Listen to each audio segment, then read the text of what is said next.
오늘 저는 여러분과 함께 예방신앙이란 제목으로 은혜를 나누고자 합니다. 크리스 크롤리와 의학박사 헨리 S. 로치 씨가 저술한 양거 넥스트 이어라는 책에 보면 80세 그 후에도 50세처럼 건강하게 살 수 있는 비결에 관하여 기록하고 있습니다. 그들은 사람이 나이 먹어 병들고 불구자가 되어 여생을 보내지 말고 건강하고 곱게 늙는 세 가지 길을 강조하고 있습니다. 그 첫째는 한 주일에 엿새 동안 무조건 하루 1시간 이상 운동하라는 것입니다. 얼마나 강하게 주장하든지 운동을 안 하려고 변명하는 자는 개자식이라고 막말까지 하고 있습니다. 그러니 운동은 꼭 해야 된다는 것입니다. 두 번째는 고단백, 고지방 음식을 취하지 말고 또 장크푸드라고 해서 쓰레기 같은 간식들 먹지 말고 적게 먹고 채식 위주로 식사를 하며 잘 살기를 도모하라고 말하고 있습니다. 셋째는 부부간, 이웃간 좋은 인간관계와 교제를 갖고 행복하게 살아야만 건강하고 장수할 수 있다는 것입니다. 병이 들 때까지 기다렸다가 병원에 가서 의사를 찾지 말고 병들기 전에 미리 이와 같이 세 가지 대책을 세움으로 예방을 하라는 것입니다. 신앙생활에도 거기에 비유해서 말할 수 있습니다.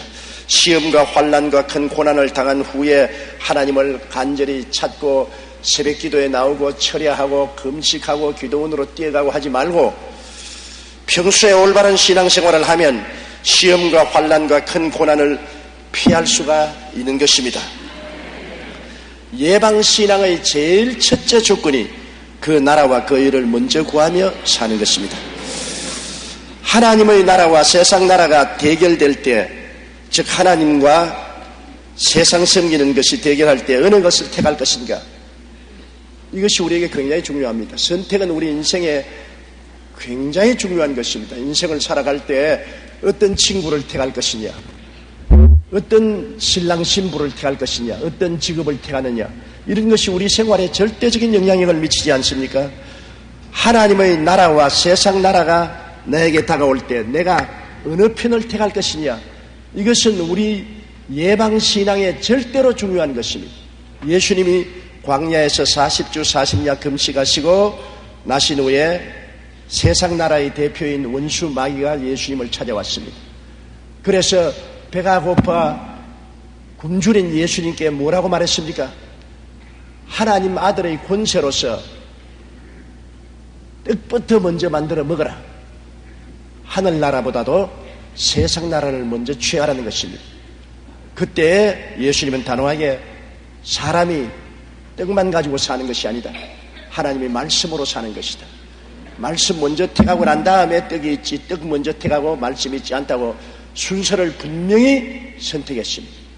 마귀는 예수님을 따르고 높은 중탑 위에 올라가서 하나님의 아들의 권세를 가지고서 묘기를 발해서 뛰어내려서 발이 돌에 부딪히지 않아 모든 사람에게 박수갈채를 받고 명예를 얻으라고 했을 때 예수님은 명예 대신에 하나님을 시험하는 일을 하지 말라고 했었습니다.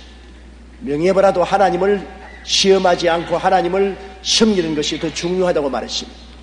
마귀는 세상의 권세와 부귀, 영광, 공명을 취하기 위해서 하나님 나라 택해놓고 자기부터 먼저 택하고 자기에게 절하라고 했습니다.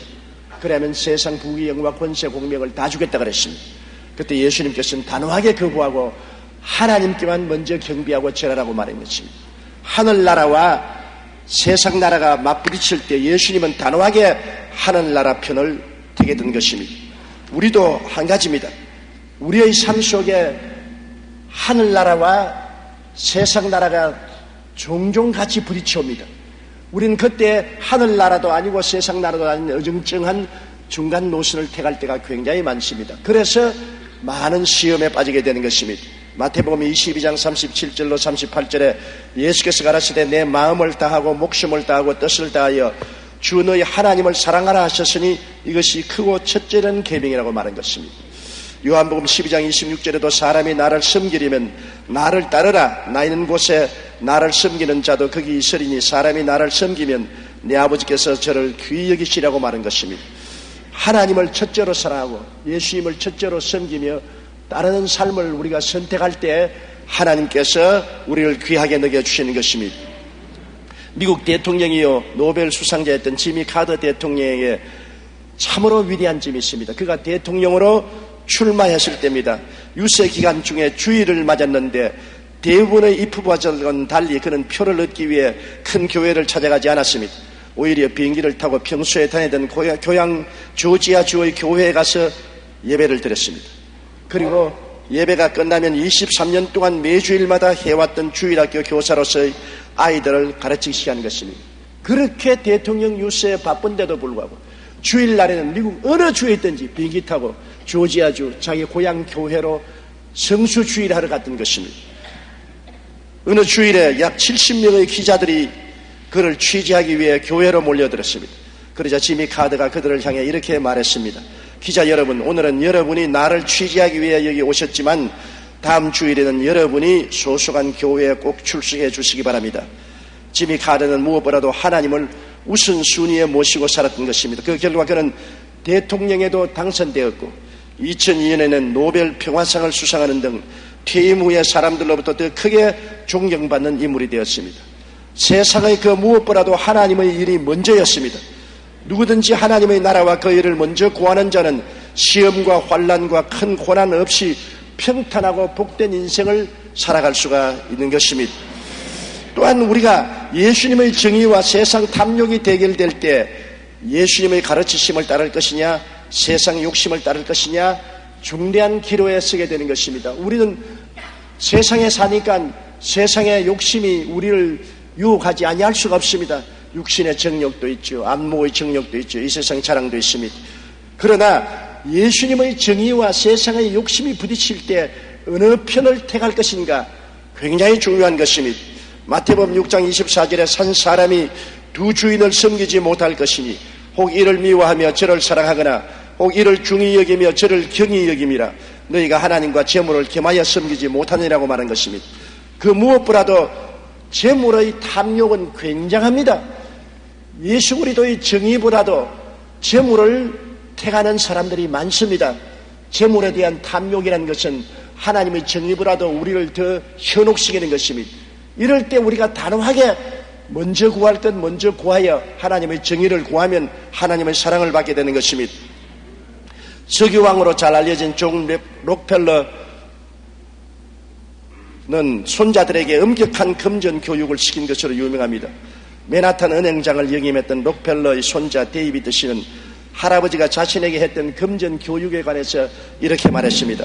그가 어렸을 때 할아버지 록펠러 씨는 자기에게 매주마다 25센트를 주급으로 주면서 꼭 그에게 말하기를 주말에는 할아버지와 함께 어디에 돈을 썼는지 내가 계산해서 보고해야 된다. 내가 돈을 쓸 때는 반드시 25센트 중에 10분지 1은 틀림없이 11조를 하나님께 드려야 되고 그 돈의 또 10%는 구제금에 써야 된다. 그래서 그대로 하면은 5센트를 더 주었고 그대로 하지 아니하면 5센트를 벌금으로 빼앗았다고 말했었습니다. 할아버지가 하도 엄격하게 반드시 돈을 쓰기 전에 11조를 먼저 떼고 그 다음 구제금 10%를 먼저 떼고 난 다음에 쓰라고 가르친 그 교훈 때문에 그는 일생 하나님을 먼저 택했고 돈을 먼저 택하지 아니했으므로 하나님의 복을 받아 맨하탄 은행의 총재까지 될 수 있었다고 그는 말했으며 자기 자식들도 그렇게 엄격히 교육한다고 말했었습니다. 이와 같이 하나님과 올바른 관계를 갖고 있으면 하나님의 무한하신 차원에서 모든 것을 받을 수 있습니다. 그 나라와 그 일을 먼저 구하라. 그리하면 이 모든 것을 너에게 더하시라고 말씀하고 있습니다. 우리가 하늘나라와 하늘의 의를 먼저 구하면 하나님과 우리의 관계가 정상적으로 올바르게 서기 때문에 하나님은 그 영광 가운데 풍성한 대로 우리의 모든 쓸 것을 더하실 것이라는 것입니다. 그러나 실제로 우리의 삶 속에 이것은 굉장한 어려운 시험인 것입니다. 하나님의 정의냐, 세상 나라냐, 예수 그리스도의 정의냐, 탐욕이냐, 어느 것을 선택하느냐 매일매일 부딪히는 시험인 것입니다. 우리는 여기에 단호하게 하나님의 정의와 하나님의 나라를 택하면은 하나님이 우리 편에 서 계신 것입니다. 시편 100편 3절에 야훼가 우리 하나님이신 줄 너희는 알지어다. 그런 우리를 지으신 자시여 우리는 그의 것이니 그의 백성이여 그의 기르시는 양이라고 말한 것입니다. 하나님 백성이요 하나님이 기르시는 양이니까 우리가 하나님을 믿고 순종하는데 하나님이 안 돌봐줄 리가 없습니다. 마태복음 7장 11절에 너희가 악한 자라도 좋은 것으로 자식에게 줄 줄 알거든 하물며 하늘에 계신 아버지께서 구하는 자에게 좋은 것으로 주지 않겠냐고 말씀하신 것입니다. 둘째로 우리 예방신앙은 우리의 삶 속에 잘못 심지 말라는 것입니다. 사람은 무엇으로 심든지 그대로 거둡니다. 콩 심은 데 콩이 나고 팥 심은 데 팥이 나게 되어 있는 것입니다. 갈라디아 6장 7절로 8절에 스스로 속이지 말라. 하나님은 만일이 여김을 받지 아니하시나니 사람이 무엇으로 심든지 그대로 거두리라. 자기의 육체를 위하여 심는 자는 육체로부터 썩어진 것을 거두고 성령을 위하여 심는 자는 성령으로부터 영생을 거두리라고 말한 것입니다. 사람은 각각 자기 자신의 상속인이라고 하는 말이 있습니다. 스스로 모은 것을 자기에게 상속한다는 말인 것입니다. 자기가 준 만큼 받고 심은 대로 거둔다는 것입니다. 한 번은 어떤 성도가 제게 이런 내용의 편지를 보내왔습니다. 저는 텔레비전이나 신문을 보는 것이 겁이 납니다. 하루가 멀다 하고 터지는 대형 사고, 끊일 줄 모르는 폭력, 시위, 부정, 부패 등의 소식을 들으면 가슴이 들컥 내려앉고 가슴이 쥐어들어 볼 수가 없습니다. 왜 우리 사회가 이징이 되었으며 우리가 무엇을 잘못했기에 이런 일이 일어납니까? 여러분, 이 질문에 대한 대답은 간단합니다. 과거에 우리가 이와 같은 것들을 심었기 때문에 이것을 거두는 것입니다. 인생은 부메랑과 같습니다. 사람이 무엇으로 심든지 그대로 거두는 것이 우주의 질서입니다. 그러므로 평탄하고 복된 삶을 살기 원한다면 평소에 올바르게 심고 살아야만 좋은 것을 거두고 살 수가 있는 것입니다. 간단한 것입니다. 성경에는 내 부모를 공경하라. 그러면 내가 세상에서 잘 되고 장수하라고 말했습니다. 우리가 부모를 공경하는 것으로 심으면 그 결과로서 장차 세상에서 잘 되고 건강하고 장수하게 살겠다는 것입니다. 왜 내게는 삶에 이렇게 저주가 다가오고 힘들고 고통스러운가? 왜 나는 늘 병량하고 괴로운가? 그것은 돌이켜보면 부모를 공경하지 않고 부모를 거역하고 반역한 것으로 심어놓은 결과로 거두는 것입니다. 심고 거두는 것은 속이지 않습니다. 땅은 정직하지 않아요. 콩을 심으면 콩 나고 팥 심은 데 팥 나는 것처럼 우주도 우리의 인생의 텃밭입니다. 우리가 사람 보는 앞에서나 안 보는 앞에서나 삶으로 심어놓은 것을 우리가 거두게 되는 것입니다. 우리의 심은 것을 우리가 결코 피할 수가 없는 것입니다. 이렇기 때문에 우리의 삶 속에 부모 공경은 해도 좋고 안 해도 좋은 것이 아닙니다. 부모를 공경하지 않고 박대하고 지났다면 내가 잘못 심은 것입니다. 그 결과는 내가 세상에서 저주를 받고 그리고 건강하지 못하고 괴로움을 닦게 되는 것입니다. 성경에는 살인하지 말아야 했는데 내가 마음속에 살인할 적으로 미워했다고 했습니다. 그러면 내가 미워했는데 무슨 상관이 있냐? 미움으로 심어놓으면 결국에는 불행과 고통으로 거두게 되는 것입니다. 이번 설날에도 미워해서 형제간에 총으로서 다 쏘아 죽이고 자기도 자살한 사건들이 생기지 않았습니까? 미움이란 결국 자기 스스로도 극히 불행한 결과를 거두고 불행을 거두게 되는 것입니다. 미움으로 심고 난 다음에 행복으로 거둘 수가 있지 않습니다. 이렇기 때문에 미움은 살인하는 것이요 살인한 자는 사망의 열매를 거두게 되는 것입니다. 성경에는 간음하지 말라고 말했습니다. 몰래 간음 좀 했다고 무슨 큰 죄가 있을 것이냐. 그러나 우주의 텃밭에 간음이라는 불법을 심는 것입니다. 그 결과는 양심의 가책과 마음의 불안과 가정의 파탄을 거두는 것입니다. 히브리서 13장 4절에 모든 사람은 혼인을 귀히 여기고 침소를 더럽히지 않게 하라. 음행하는 자들과 간음하는 자들은 하나님이 심판하시려고 말한 것입니다. 성도덕의 문란은 스스로 육체적인 질병을 가져올 뿐 아니라 정신적인 질병, 가정의 파탄의 열매를 반드시 거두게 되는 것입니다. 성도덕 문란에 대한 성병 유행은 우리 한국에도 큰 문제가 되어 있습니다. 질병관리본부에 따르면 성병 환자 중 여성이 차지하는 비중이 크게 늘어나서 2004년 상반기에만 44.5%로 늘었습니다. 즉 5,393명이 여성 환자가 생겨났으며 남성 환자 6,729명에 육박하고 있다는 것입니다. 이와 같이 많은 성적인 질병으로 말미암아 사람들이 고통을 당하고 있는데 이것은 잘못 심었기 때문에 그런 것입니다. 법원행정처가 발행한 2003년 사법영감에 따르면 2003년 한 해 법원에 접수된 이혼 소송은 47,500건인데 하루에 130건의 이혼이 달했습니다. 그중 배우자의 부정행위로 소송을 하는 경우가 49.3%로 전체의 절반에 가깝습니다. 간음하지 마라. 그것이 결국엔 정신적인 질병, 육체적인 질병, 가정적인 파탄의 열매를 거두게 되는 것입니다. 사람은 무엇으로 심든지 그대로 거둡니다. 어물쩍하게 넘어갈 것이라고 절대로 생각하면 안 됩니다. 심고 거두는 법칙은 만고의 진리인 것입니다. 나는 안 거두고 넘어갈 수 있다고 생각하는 사람은 스스로 속입니다. 성경에는 스스로 속이지 말라. 사람이 무엇으로 심든지 그대로 거둔다고 말한 것입니다. 도적질하지 말라고 했는데 나는 도적질하고도 살 수 있다. 도적질하면 반드시 저주로 거두게 되는 것입니다. 도적질해서 잘 먹고 잘 입고 잘 사는 사람 보았습니까? 언제나 폐가 망신하죠. 도적질한 것은 저주를 심어놓는 것이고 결과에는 저주를 거두게 되는 것입니다. 사람의 물건 도적질해도 저주로 거두고 하나님의 물건 도적질해도 저주로 거두는 것입니다. 하나님께 11조를 드리고 하나님 물건 도적질하지 않은 사람은 가난과 어려움이 다가와도 굉장히 마음속에 담대할 수 있습니다. 하나님, 내가 주님께 11조를 심었는데 하나님께서 좋은 결과를 거두겠다고 말씀하셨는지 그대로 이루어달라고 담대하게 기도할 수 있습니다. 세계적인 부호 록펠러도 위기의 순간이 있었습니다. 젊은 시절 그는 친구의 권유로 광산업을 시작했다가 사기를 당하는 바람에 원금을 모두 날렸습니다. 광부들은 폭도로 변해가지고서 밀린 임금을 요구했고 빚쟁이들은 날마다 찾아와 돈을 갚으라고 횡포를 부렸습니다. 록펠러는 너무나 괴로워서 자살까지 생각했었습니다.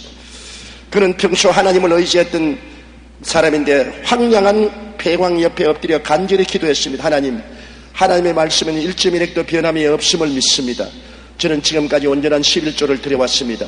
하나님은 온전한 11조를 드리는 자에게 복을 주신다고 약속했는데 오늘날 저에게는 복 대신 시련만 다가왔습니다. 저는 이 절망을 이겨낼 수가 없습니다.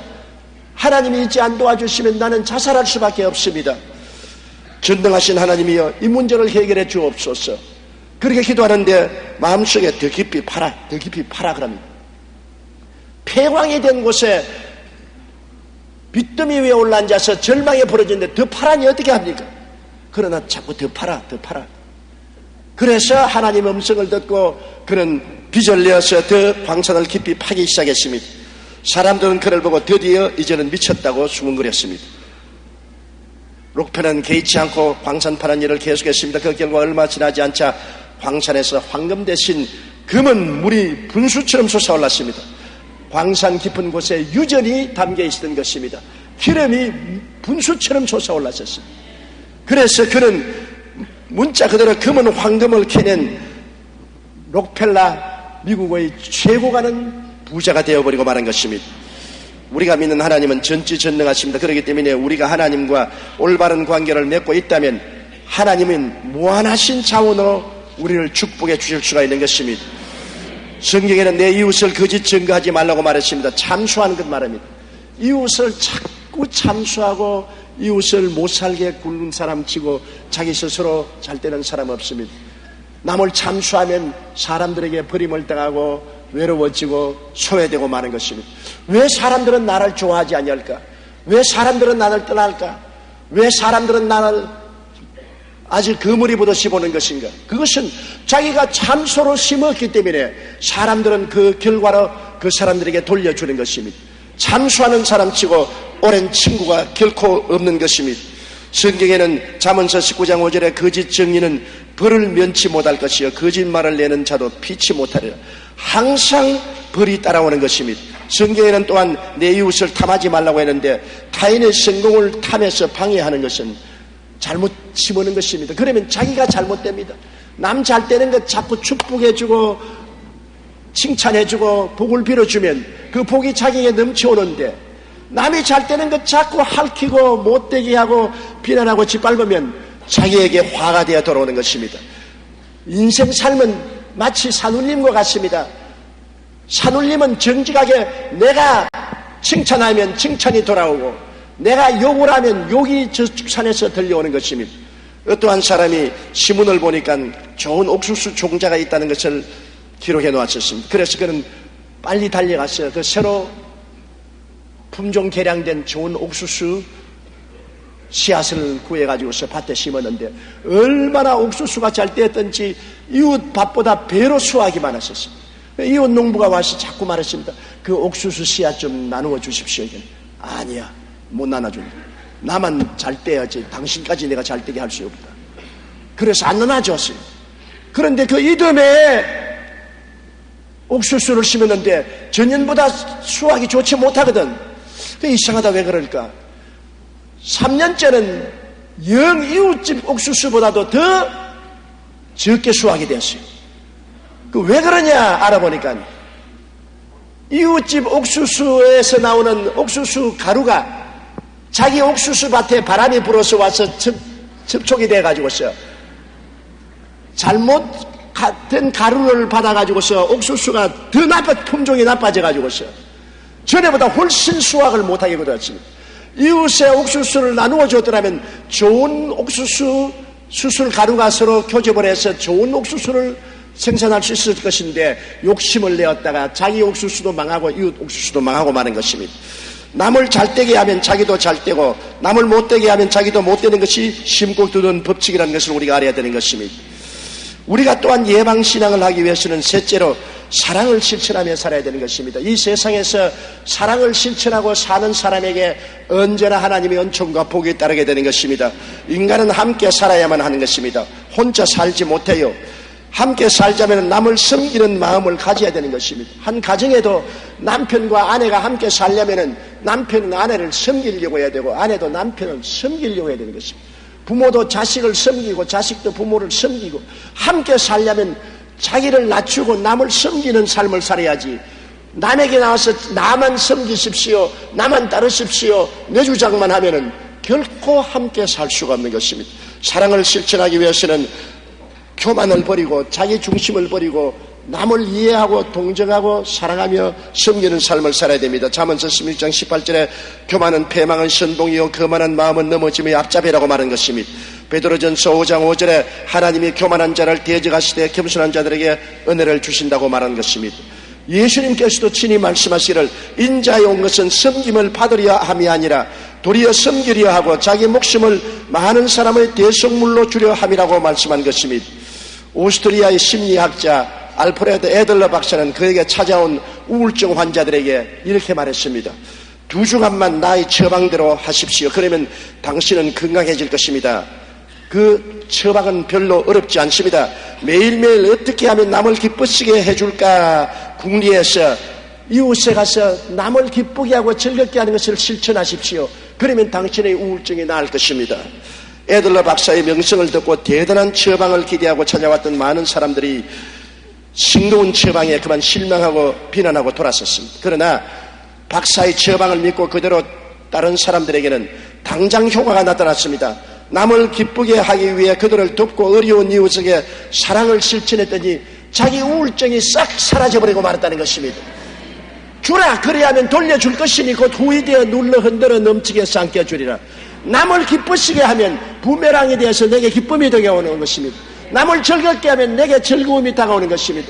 남을 평안하게 하면 내게도 평안이 다가오는 것입니다. 그러므로 우리의 마음속에 우울증이 있고 기쁨이 없으면 우리가 외로운 할머니 할아버지 있는 곳에 찾아가는지 고아들을 찾아가고 불구자들을 찾아가서 그들을 봉사하고 섬기며 도와주고 있으면 자연적으로 내 우울증과 내 마음의 고통도 사라져버리고 마는 것입니다. 우리가 이웃에 베푸는 것은 부메랑과 똑같습니다.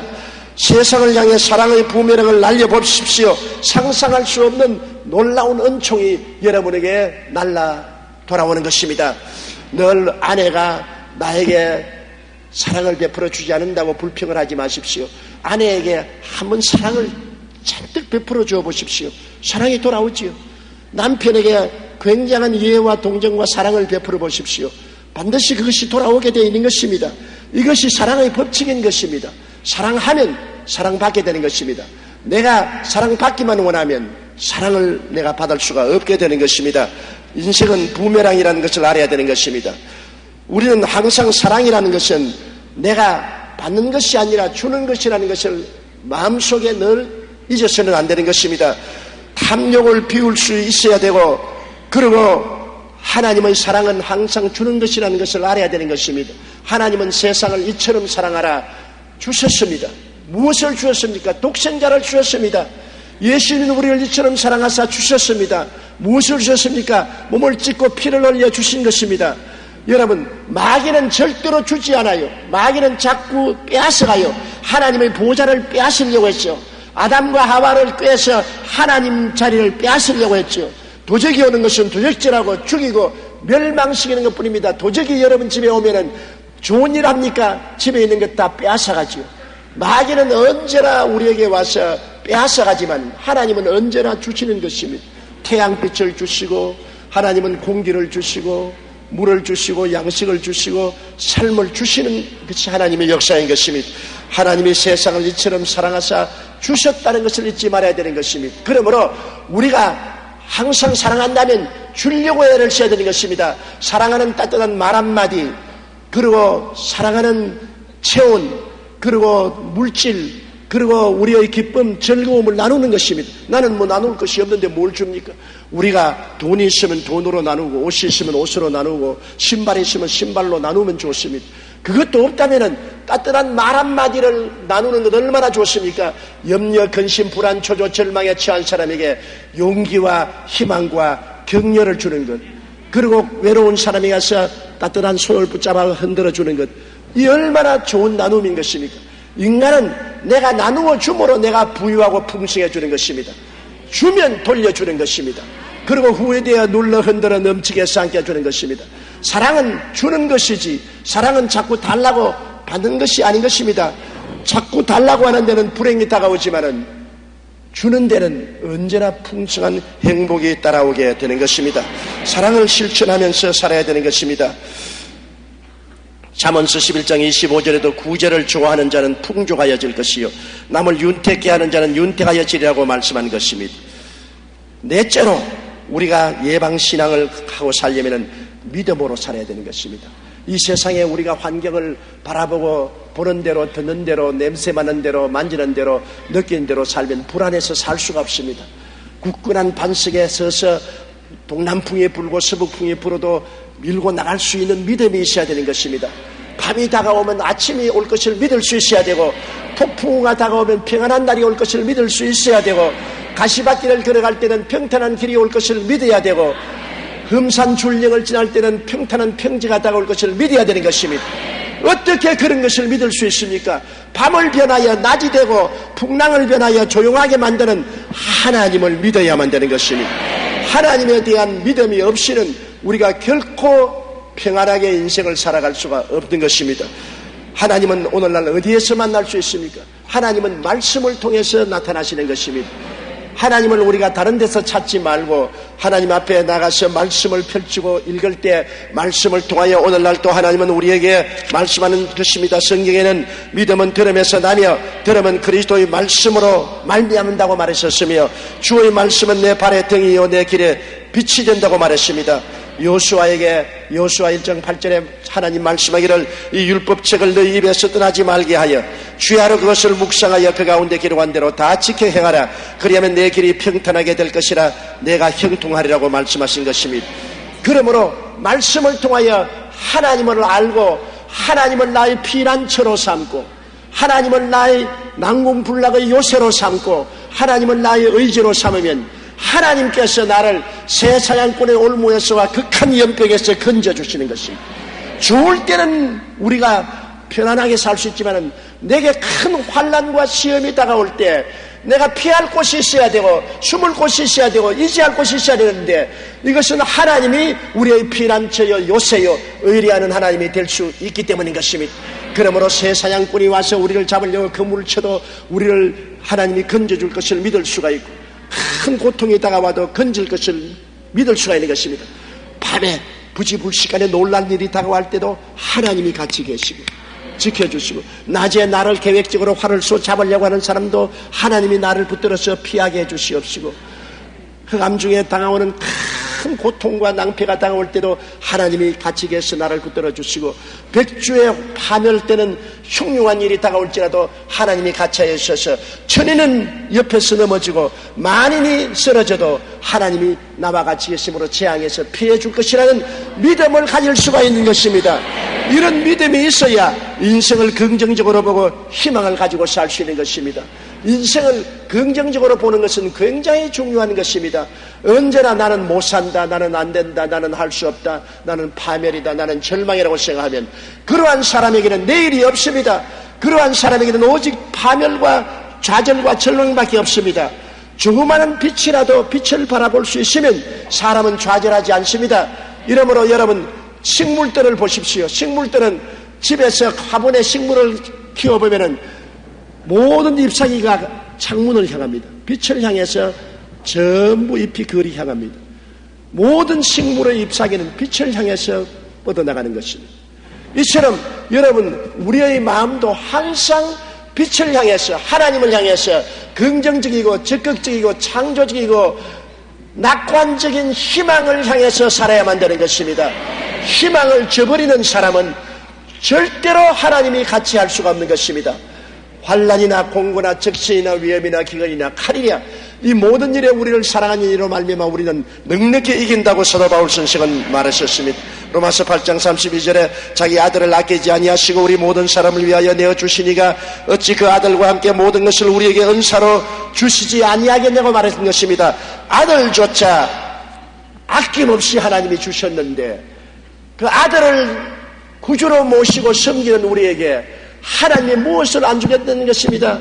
여러분이 제게 와서 무엇을 구할 때 제가 여러분에게 금덩어리 하나를 드렸다면 금덩어리를 사서 갈 신문지 쪽지 하나 달라고 하면 어찌 신문지를 안 주겠습니까? 금덩어리를 준 사람이 신문지 쪽지 안 주겠습니까? 하나님이 아들을 우리에게 주신 하나님이 아들 잘 모시고 살려고 하는데 뭘 안 주시겠습니까?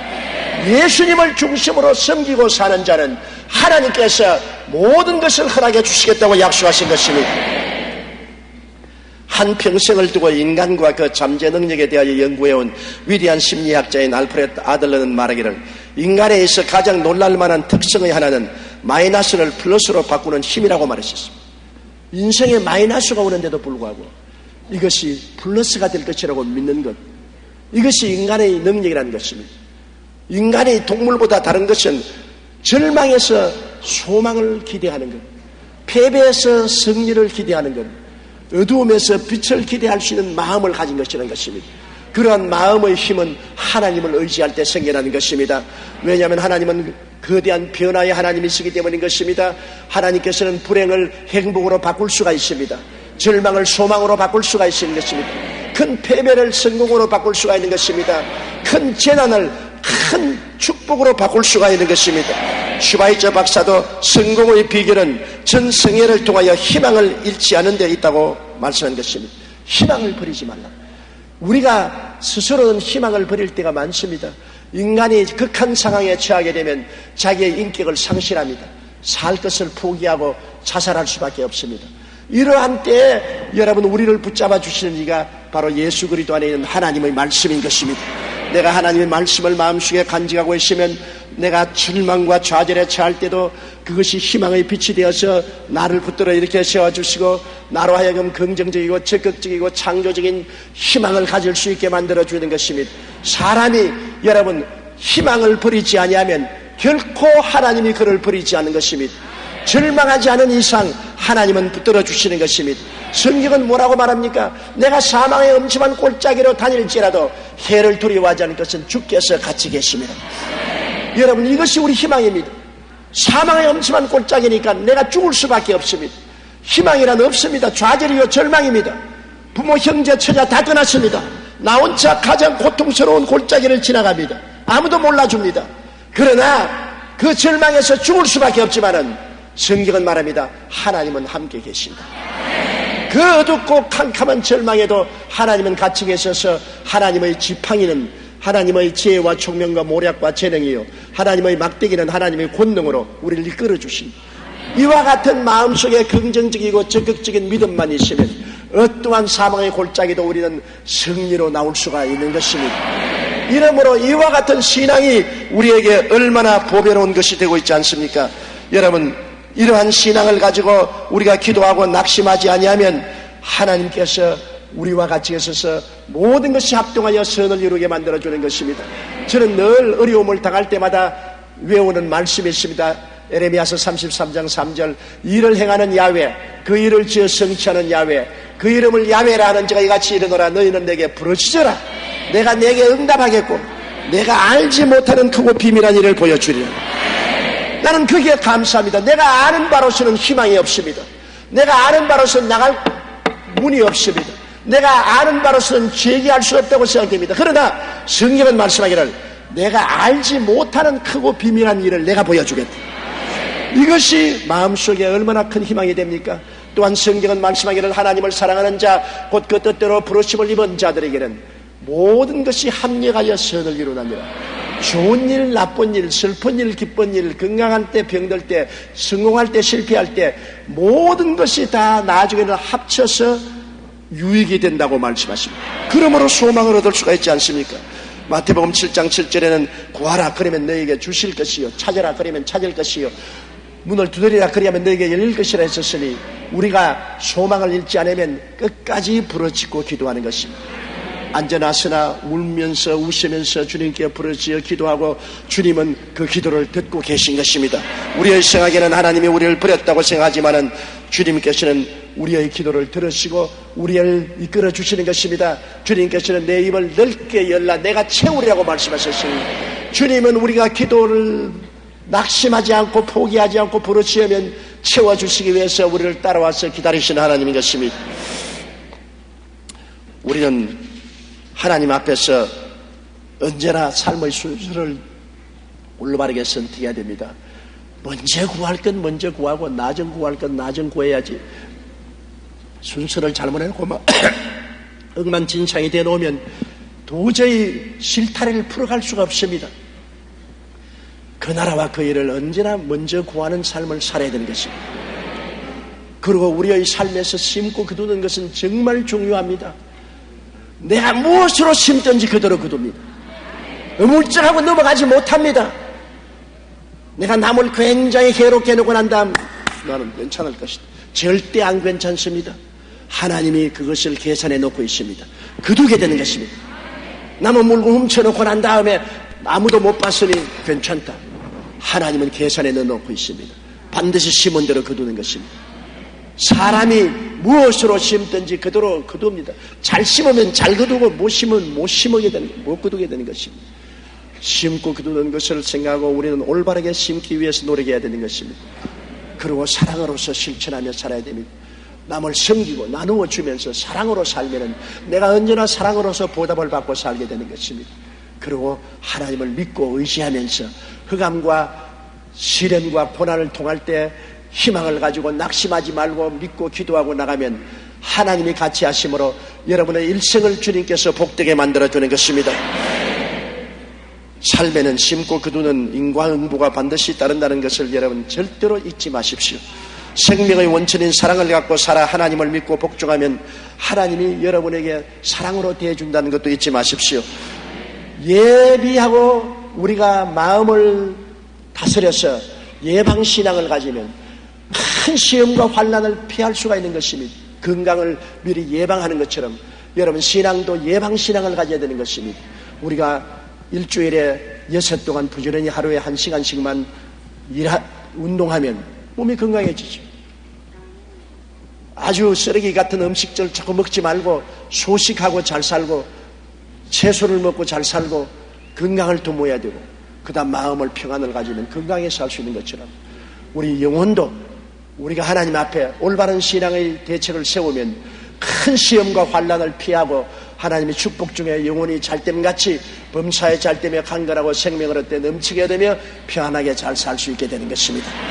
다 같이 보겠어요. 기도드리겠습니다. 사랑이 많으시고 거룩하신 우리 아버지 하나님, 우리가 환난과 고난 당하고 난 다음 탄식하지 말고 고난 당하기 전에 예방하는 신앙을 갖게 도와주시옵소서. 불이 나고 난 다음 끌려고 하지 말고 불나기 전에 불씨를 조심하는 것처럼 살게 도와주시옵소서. 우리의 삶 속에 언제나 하나님의 나라와 하나님의 정의를 먼저 구하고 우리가 무엇이든지 잘못 심으면 잘못 거두고 잘 심으면 잘 거둔다는 것을 마음에 기억하고 올바로 심는 삶을 살게 도와주시고 사랑으로 실천하며 살게 도와주시옵소서. 말씀을 믿고 믿음으로 사는 우리들 되게 도와주시옵소서. 하나님과 동행하여 이 땅에 살면서 큰 시련 환난 없이 살 수 있게 도와주시옵소서. 예수님 이름으로 기도드리옵나이다. 아멘.